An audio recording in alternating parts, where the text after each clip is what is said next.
What is going on, pros and average Joes? My name's RedBeard. Today, I got you a little review on the Fiber12. And the entire Fiber12 system, for that matter.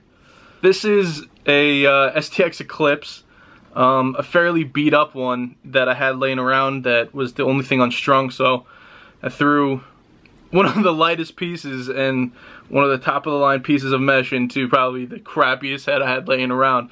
But I needed to get it up and wanted to share it with you guys and kind of give you my 2 cents on it. But with the season upcoming and fall ball kind of already taking place, I want to give you my review, and maybe you'll switch over to it, maybe you won't. But here we go. So right off the bat, I kind of copied or did the best to replicate the pocket that Joe does for Drew Adams. You know, 2 U's in a straight with the heavy nylon into an STX Eclipse. I know in the comments you're just gonna go, but Drew Adams uses a Nemesis, bruh. And I'm gonna go, yeah, I know, bruh, but if you were listening, it's the only head I had laying around. So, deal with it for like 3 minutes of your time.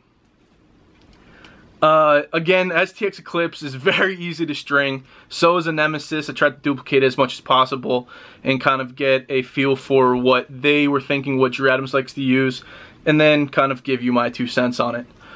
Right off the bat, really easy piece to string. It's got a symmetrical diamond shape to it. It's very, very light.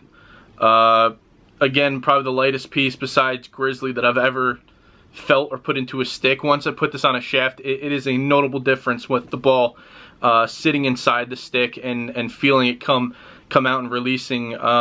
It's noticeably different, and I really like that because I don't like playing with such a big bag. I like kind of like a shallower pocket that I can get up and out really quick and still be able to corral those ground balls and those rebounds and not give up any poopy goals.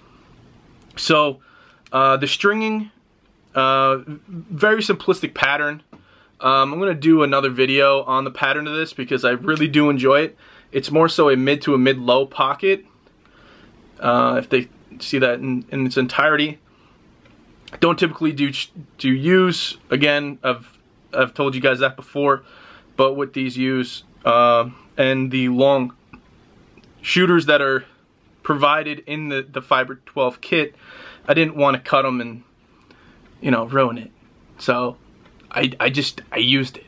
The other great thing about this is the heavy nylon that is actually made for goalie sticks, which is very enjoyable to see, and I really like that. Just because, you know, if you use a nylon, you either gotta double it up or, you know, you gotta buy a whole freaking spool of heavy nylon. Who wants to do that? No one. Except for maybe me. But anyway, getting back to the review. The structural integrity of the mesh is fantastic.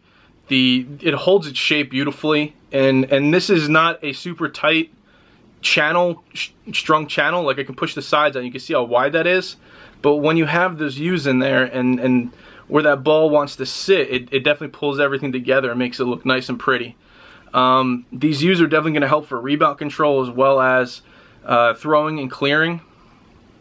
The fiber shooters are probably my favorite shooters to use. If I can get a full spool of it, I would, but you know, I can't. But it's okay. I may do, and yeah, the only 2 things like I could probably would like to see changed, or if I had the chance to change, was one, probably adding 1 or 2 more rows at the bottom, just in case somebody really wants to, for some odd reason, wants to bag this thing out. I did get a little worried, but with my stringing style, I don't really need to, and it kind of saves you. I mean, on the plus side, it kind of saves you having to cut that and then screwing up a diamond and cutting into your mesh itself. And the biggest thing was probably adding a longer throat string. I think this is the same length as a attack or midfielder kit, and if it had a little bit longer of a string, I think it would help out a little bit more, because I like to make that bridge come back up and then over, just to kind of seal up the hole a little bit. It's more so, you know, this hole right here, it's more so just a mental thing for me, knowing that's totally sealed up and I don't got to worry about it the ball scooting into a hole that doesn't need to be scooted into, and then you lose a goal. And you know, that could be the difference between a game win and a game loss. But again, you don't have to use this throat string. You can use your own, but I really want to use everything within the kit. And I think it came out fantastic. Let me know what you guys think in the comments down below. Don't forget to like, comment, and subscribe. Thank you guys again for tuning in. And as always, I hope to see you out there.